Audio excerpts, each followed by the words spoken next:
ఉద్యోగ ఉపాధ్యాయ సంఘాలకు shocking news. శాసన మండలి ఎన్నికల నేపథ్యంలో కోడ్ అమల్లో ఉండగా సీఎం కేసీఆర్ను ఎలా కలుస్తారు అని కేంద్ర ఎన్నికల సంఘం రాష్ట్ర ప్రభుత్వ ఉద్యోగ ఉపాధ్యాయ సంఘాలకు నోటీసులు జారీ చేసింది. సీఎంను కలవడమే కాకుండా ఫిట్మెంట్ 29%, పదవీ విరమణ వయసు పెంపు వంటి అంశాలను మీడియా ముందు ఎలా ప్రస్తావిస్తారు అని ప్రశ్నించింది. మరోవైపు సీఎం కేసీఆర్తో పాటు పలువురు మంత్రులకు కూడా ఈసీ నోటీసులు జారీ చేసినట్లు సమాచారం. రాష్ట్రంలోని ప్రభుత్వ ఉద్యోగ సంఘాలు ఈ నెల 10వ తేదీన ప్రగతి భవన్లో సీఎం కేసీఆర్తో భేటీ అయ్యాయి.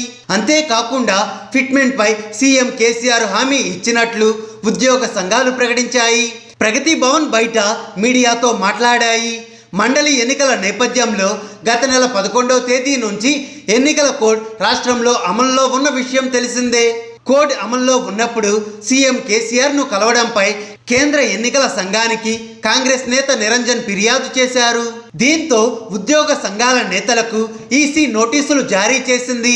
కోడ్ అమల్లో ఉండగా సీఎం కేసీఆర్తో ఎందుకు సమావేశమయ్యారు అని ప్రశ్నించింది.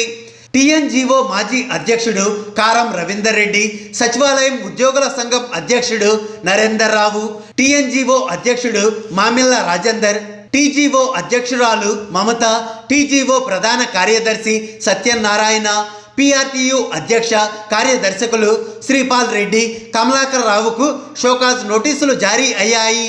మండలి ఎన్నికల నేపథ్యంలో ఉద్యోగ సంఘాల నేతలు సీఎం కేసీఆర్తో సమావేశం కావడం, పీఆర్సీపై మీడియాకు ప్రకటన చేయడం కోడ్ ఉల్లంఘన కిందకు వస్తుందని, దీనిపై చర్యలు తీసుకోవాలి అని కాంగ్రెస్ నేత నిరంజన్ ఫిర్యాదు చేశారు. పీఆర్సీ ప్రకటనతో పట్టభద్రుల ఎమ్మెల్సీ ఎన్నికల్లో ఉద్యోగుల ఓట్లను ప్రభావితం చేసినట్లేనని పేర్కొన్నారు.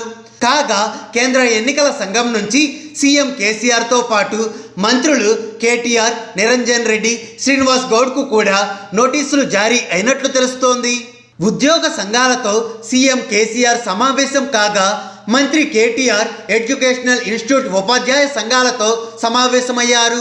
దీంతో పాటు పలుమార్లు ప్రభుత్వ ముఖ్య కార్యదర్శి జయేష్ రంజన్ కూడా మంత్రిని కలిశారు. ఈ నేపథ్యంలో మంత్రి కేటీఆర్ జయేష్ రంజన్కు కూడా నోటీసులు జారీ అయినట్లు తెలుస్తోంది. ఇక ఉన్నత విద్యా మండలి చైర్మన్ పాపిరెడ్డికి కూడా ఈసీ నుంచి సంజయ్ నోటీసు వచ్చినట్లు సమాచారం. ఇక కాకతీయ యూనివర్సిటీ కాంట్రాక్ట్ ఉద్యోగులతో ఏర్పాటు చేసిన సమావేశానికి టీఆర్ఎస్ ఎమ్మెల్సీ అభ్యర్థి పల్లా రాజేశ్వరరెడ్డిని పిలిచారు. దీంతో ఆయనకు కూడా నోటీసు ఇచ్చినట్లు తెలుస్తోంది. సోమవారం నోటీసు ఇచ్చి 24 గంటల్లోగా సమాధానం చెప్పాలి అని ఈసీ సూచించింది. హాయ్ ఫ్రెండ్స్, మా టుడే టుమారో యూట్యూబ్ ఛానల్ చూస్తున్నందుకు చాలా థ్యాంక్స్. మరిన్ని లేటెస్ట్ వీడియోస్ కోసం వెంటనే సబ్స్క్రైబ్ చేయండి. అలాగే ఈ బెల్ ని కూడా రింగ్ చేసేయండి. మా నోటిఫికేషన్స్ అన్ని మీ మొబైల్లో వస్తాయి. అలాగే మా వీడియోస్ మీకు నచ్చితే లైక్ చేయండి, షేర్ చేయండి, నచ్చకపోతే కామెంట్